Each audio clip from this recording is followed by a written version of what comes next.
ഈ ബീഫ് തീറ്റിക്കൽ എന്ന സംഭവം നടക്കാത്തതാണ് എന്ന് പറയുന്ന ആ മക്കളൊക്കെ ഒന്നിങ്ങനെ വന്നേ. TCSൽ അതും അതിലപ്പുറവും നടന്നിട്ടുണ്ട്. ഇന്ന് നമ്മൾ പറയാൻ പോകുന്നത് അതേക്കുറിച്ചാണ്. ഈ പ്രതികളായിട്ടുള്ള ഭീകരന്മാരായിട്ടുള്ള ആളുകളുടെ മുമ്പിലേക്ക് ഈ സ്ത്രീകളെ കൊണ്ടുപോയി ഇടുകയും അവർക്ക് യഥേഷ്ടം പീഡിപ്പിക്കാനായിട്ടുള്ള സമയവും സാഹചര്യവും എല്ലാം ഉണ്ടാക്കി കൊടുക്കുകയും ചെയ്ത ചേച്ചിയാണ് ഈ ചേച്ചി. നിങ്ങളിപ്പോ നോക്കുന്നുണ്ടെന്ന് എനിക്കറിയാം. സംഖ്യപ്പേരുണ്ടോന്നല്ലേ? സംഖ്യനെ നിങ്ങൾ എങ്ങനെ ഐഡന്റിഫൈ ചെയ്യുന്നത്? ഹിന്ദു പേരുണ്ടോ നോക്കും അല്ലെ? ഇതൊക്കെ ഇവിടുത്തെ ജനങ്ങൾക്ക് മനസ്സിലായി കഴിഞ്ഞു. അതുകൊണ്ടൊക്കെ തന്നെയാണ് ഇപ്പോൾ ജയിക്കുവോ ഇലക്ഷൻ ജയിക്കുവോ എന്നും പറഞ്ഞുകൊണ്ട് നിങ്ങളുടെ തലയിൽ കൂടി പുക പോയിക്കൊണ്ടിരിക്കുന്നത്. അവര് മതപരിവർത്തനത്തിന് ശ്രമിച്ചു എന്ന് പറഞ്ഞാൽ അയ്യോ അവരോ എന്ന് നിങ്ങൾ ചോദിക്കുവോ? അങ്ങനെ ചോദിക്കില്ല. നിങ്ങളെ ലൈഫിലൊക്കെ നിങ്ങൾ പല സ്ഥലങ്ങളിലായിട്ട് കണ്ടുമുട്ടിയിട്ടുള്ള തീവ്ര മതവിശ്വാസികളായിട്ടുള്ള വ്യക്തികൾ നിങ്ങളെ കൺവേർട്ട് ചെയ്യാനായിട്ട് ശ്രമിച്ച പല അനുഭവങ്ങൾ നിങ്ങൾക്ക് ഉണ്ടാവില്ലേ? എനിക്കുണ്ട്. എനിക്ക് 1-2 ഉണ്ട്. ഞാൻ ഇസ്ലാമിലേക്ക് വരണം അതായിരുന്നു കാര്യം. ഞാൻ RSSന്റെ ഭാഗമെന്ന് പറഞ്ഞപ്പോ വിറച്ചു. പിന്നെ എന്നോട് ആ വിഷയം മിണ്ടിയിട്ടില്ല. ഇതൊക്കെ തന്നെയാണ് എന്റെ ഉറപ്പ്. ഞാൻ ഇങ്ങനെ സംസാരിക്കുമ്പോൾ നിങ്ങൾ PR എന്ന് പറയുന്നില്ലേ? PR അല്ല, ലൈഫാ. TCSൽ സംഭവിച്ചത് ഇവിടെ സംഭവിക്കാൻ അധികം നേരമൊന്നും വേണ്ട. നിങ്ങൾ വെഞ്ചാമരം വീശി കൊടുക്ക്, നിങ്ങൾ കൊട പിടിച്ചു കൊടുക്ക്, നിങ്ങൾ പാവങ്ങളാന്ന് പറഞ്ഞ് ഊട്ടിക്കൊടുക്ക്. നാളെ നിങ്ങളുടെ വീടിന്റെ അകത്ത് വരും, നിങ്ങളുടെ കുട്ടികളുടെ ഉള്ളിലേക്ക് വരും.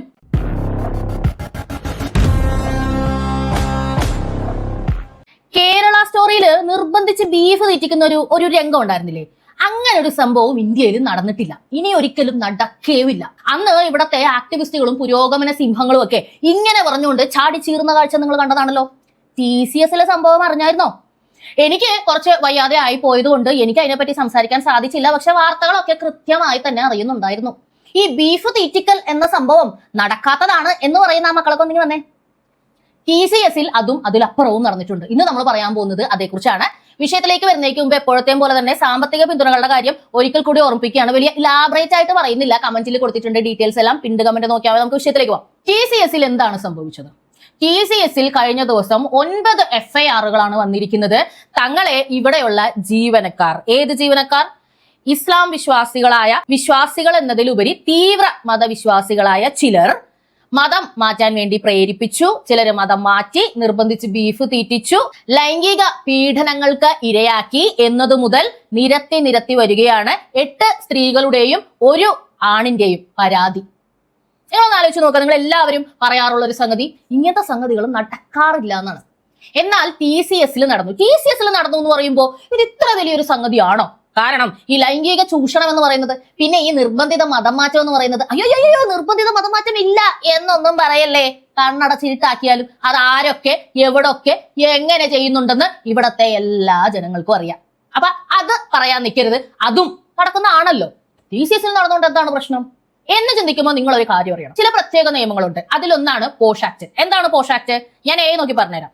തൊഴിലിടങ്ങളിൽ സ്ത്രീകൾക്കെതിരെയുള്ള ലൈംഗിക അതിക്രമങ്ങൾ തടയുന്നതിനും അവർക്ക് സുരക്ഷിതമായ ഒരു ജോലി സാഹചര്യം ഉണ്ടാക്കുന്നതിനും വേണ്ടി 2013 ഇന്ത്യയിൽ നടപ്പിലാക്കിയ നിയമമാണ് പോഷ് ആക്ട്. ഈ നിയമപ്രകാരം കമ്പനികളും തൊഴിലുടമകളും നിർബന്ധമായും പാലിക്കേണ്ട പ്രധാന മാർഗനിർദ്ദേശങ്ങൾ താഴെ പറയുന്നവയാണ്.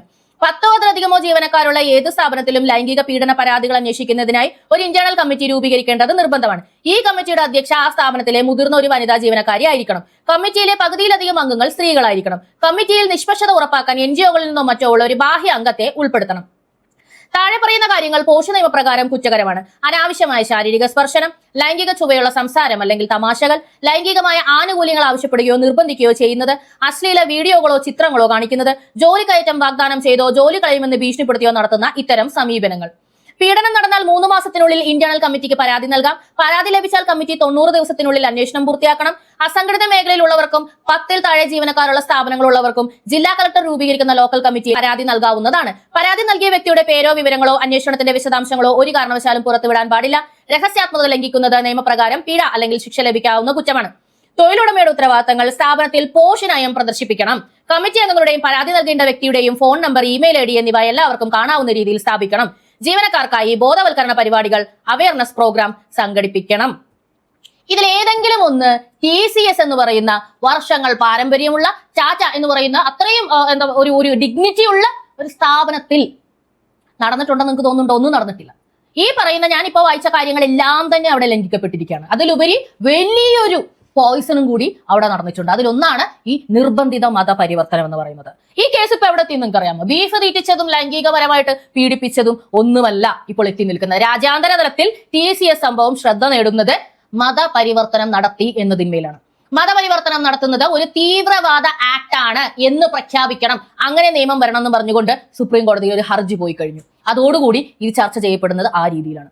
നിങ്ങളൊന്ന് നോക്കുക, TCS സംഭവത്തെ ഇവിടത്തെ ആളുകൾ എങ്ങനെയാണ് എടുത്തത്? ഒന്നാമത് മാധ്യമങ്ങൾ 20 ദിവസം മുക്കി ചർച്ച ചെയ്തേയില്ല. ഇവിടത്തെ യൂട്യൂബ് ചാനലുകൾ അവരുടെ ഗതികളൊന്ന് ആലോചിച്ച് നോക്കണം. ഞാനും ഒക്കെ അത് തന്നെയാണ് ചെയ്യുന്നത്. നമ്മൾ ഇംഗ്ലീഷ് ഹിന്ദി ചാനലുകളെല്ലാം കണ്ട് അതെല്ലാം എടുത്ത് ട്രാൻസ്ലേറ്റ് ചെയ്ത് AI വെച്ച് ഒത്തുനോക്കി ഫാക്ട് ചെക്ക് ചെയ്താണ് നിങ്ങളുടെ മുന്നിൽ കൊണ്ടുവന്ന് വാർത്തയായിട്ട് അവതരിപ്പിക്കുന്നത്. മലയാള മാധ്യമങ്ങളെ ഒറ്റണത്തിനെ നമ്പാൻ കഴിയില്ല. എല്ലാം നുണയായിരിക്കും, അല്ലെന്നുണ്ടെങ്കിൽ അവിടെ ഇല്ലാത്ത വാർത്തയായിരിക്കും. അവിടെ അറിയേണ്ട കാര്യങ്ങളൊന്നും നിങ്ങളെ അറിയിക്കുകയില്ല. അത് ജനങ്ങൾക്ക് ലഭിക്കുന്ന നല്ല കാര്യങ്ങളായാലും ഇതുപോലെ ഇസ്ലാമിക് സ്റ്റേറ്റോ അല്ലെങ്കിൽ ഇസ്ലാമിക് വാദികളോ പ്രതി സ്ഥാനത്ത് വരുന്ന കാര്യങ്ങൾ അവർ മുക്കും.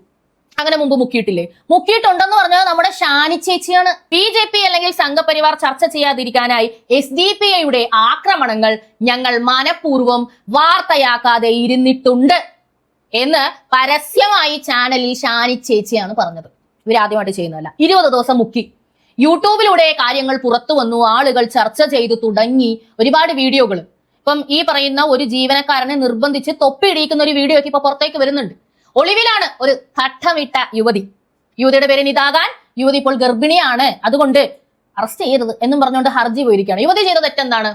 യുവതിയാണ് അവിടുത്തെ HR. ഈ HR ആണ് ഈ പുതിയതായിട്ട് വരുന്ന മറ്റു മതസ്ഥരായ സ്ത്രീകൾ ആരുടെ കീഴിൽ വർക്ക് ചെയ്യണം, എങ്ങനെയൊക്കെ വർക്ക് ചെയ്യണം എന്നൊക്കെ തീരുമാനിക്കുന്നത്. ഈ പ്രതികളായിട്ടുള്ള ഭീകരന്മാരായിട്ടുള്ള ആളുകളുടെ മുമ്പിലേക്ക് ഈ സ്ത്രീകളെ കൊണ്ടുപോയി ഇടുകയും അവർക്ക് യഥേഷ്ടം പീഡിപ്പിക്കാനായിട്ടുള്ള സമയവും സാഹചര്യവും എല്ലാം ഉണ്ടാക്കി കൊടുക്കുകയും ചെയ്ത ചേച്ചിയാണ് ഈ ചേച്ചി. ഈ ചേച്ചിയുടെ തട്ടം കണ്ടിട്ട് പേടിയാവുന്നുണ്ടോ? അല്ല, ഇതിനകത്ത് പ്രതികളായിട്ട് അറസ്റ്റ് ചെയ്തിരിക്കുന്ന ആളുകളെല്ലാം തന്നെ മുസ്ലിം സമുദായക്കാരാണ്. പേരുകൾ വായിക്കണോ?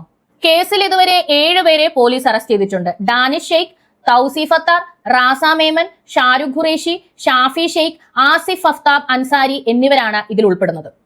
കേട്ടല്ലോ, ബോധ്യപ്പെട്ടല്ലോ. നിങ്ങളിപ്പോ നോക്കുന്നത് എന്താന്ന് എനിക്കറിയാം, സംഖ്യ പേരുണ്ടോന്നല്ലേ. സംഖ്യനെ നിങ്ങൾ എങ്ങനെ ഐഡന്റിഫൈ ചെയ്യുന്നത്? ഹിന്ദു പേരുണ്ടോ നോക്കും അല്ലെ. ഇതൊക്കെ ഇവിടുത്തെ ജനങ്ങൾക്ക് മനസ്സിലായി കഴിഞ്ഞു. അതുകൊണ്ടൊക്കെ തന്നെയാണ് ഇപ്പോൾ ജയിക്കുവോ ഇലക്ഷൻ ജയിക്കുവോ എന്നും പറഞ്ഞുകൊണ്ട് നിങ്ങളുടെ തലയിൽ കൂടി പുക പോയിക്കൊണ്ടിരിക്കുന്നത്.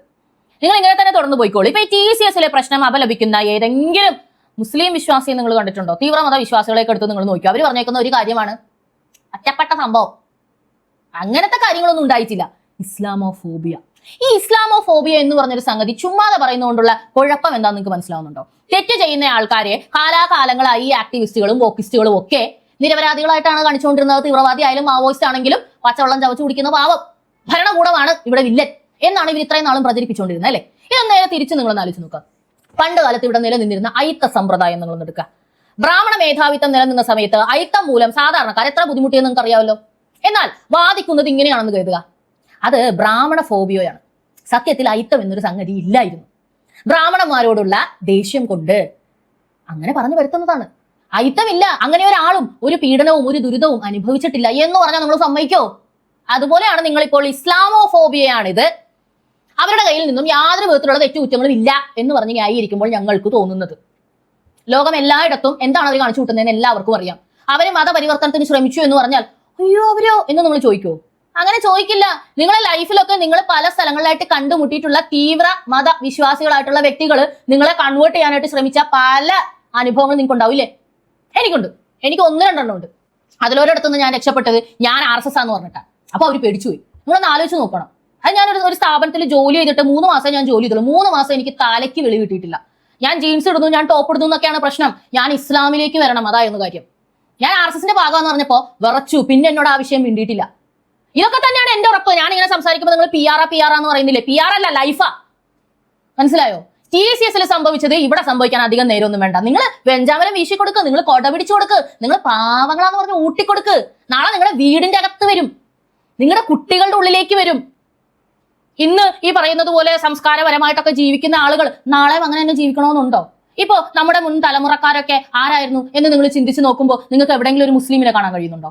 എന്തുകൊണ്ടാണ് ഇല്ലാത്തത്? ഞാനൊക്കെ സത്യത്തിൽ ഓരോരോ വാർത്തകൾ കാണുമ്പോൾ ദൈവത്തിനോട് നന്ദി പറയുകയാണ്. സ്ത്രീ ആയിട്ട് ജനിക്കുമ്പോൾ പോലും എന്റെ പൂർവികർക്ക് ഒരിക്കലും മതം മാറാൻ തോന്നിയില്ലല്ലോ ദൈവമേ. അങ്ങനെ ആയിരുന്നെങ്കിൽ എന്റെ ഗതി എന്താ? ഇന്ന് ഞാൻ ചാക്കിനകത്താ, വേറെ ഓപ്ഷൻ ഇല്ല. കാരണം നമ്മളിതൊക്കെ എതിർക്കുമ്പോൾ അവർ പറയുന്നത് ഇസ്ലാമിലെ സ്ത്രീകളോടാണ് ഞങ്ങൾ പറഞ്ഞത്. കണ്ടില്ലേ, അവർക്ക് വേറെ ഓപ്ഷൻ ഇല്ല. TCSൽ സംഭവിച്ചത് ഇനിയും സംഭവിക്കും. ഇസ്ലാമവാദികൾ ചെയ്യുന്നത് തെറ്റല്ല, തീവ്രവാദ പ്രവർത്തനമല്ല. ഇവരെന്തും ചെയ്തോട്ടെ. ലൈംഗികത, സ്ത്രീകളെ മതം മാറ്റാൻ ഇവർ ഉപയോഗിക്കുന്നത് ഇത് ആദ്യമായിട്ടല്ല. അതിന്റെ മറ്റൊരു വേർഷനാണ് ലവ് ജിഹാദ്. അതിവിടെ സംഭവിച്ചിട്ടില്ല, ഒന്നും സംഭവിച്ചിട്ടില്ല. നിങ്ങൾ പൂച്ചകളെ പോലെയാണ് പെരുമാറുന്നത്. ഞാൻ വീണ്ടും വീണ്ടും വീണ്ടും വീണ്ടും ഓർമ്മിപ്പിക്കുകയാണ്. ഒരു പൂച്ച കണ്ണടച്ച് പാല് കുടിച്ചാൽ പൂച്ചയുടെ വിചാരം ലോകം മുഴുവനും ഇരുട്ടിലാണെന്നാണ്. ബാക്കിയുള്ള എല്ലാവർക്കും കണ്ണു കാണാം, ഞങ്ങൾക്കെല്ലാം കണ്ണു കാണാം, നിങ്ങൾക്കാണ് കണ്ണു കാണാത്തത്. അതുകൊണ്ട് എതിർക്കേണ്ടവരെ എതിർക്കുക. തെറ്റ് ചെയ്തവൻ തന്തയാണെങ്കിലും മുഖത്ത് നോക്കി പറയാനുള്ള ആർജവം ഉണ്ടാക്കുക. എന്നാൽ മാത്രമേ ഇനിയുള്ള കാലത്ത് നിങ്ങൾക്കിവിടെ മര്യാദയ്ക്ക് ജീവിച്ചിരിക്കാൻ കഴിയൂ. അപ്പോ ബീഫ് നിർബന്ധിച്ച് തീറ്റിക്കുക എന്നൊരു സംഭവം ഉണ്ടോ എന്ന് ചോദിച്ചാൽ പറഞ്ഞേക്കോ, ഉണ്ട്. അത് മാത്രമല്ല മറ്റു പലതും ഇവിടെ ഉണ്ട്. തട്ടം കണ്ടാ പേടിയാവുന്നു എന്ന് പറഞ്ഞപ്പോ ഫീൽ ആയില്ലായിരുന്നോ? ഇപ്പൊ പേടിയുണ്ടോ? തുടർന്ന് കാണുക പബ്ലിക് ഒപ്പീനിയൻ.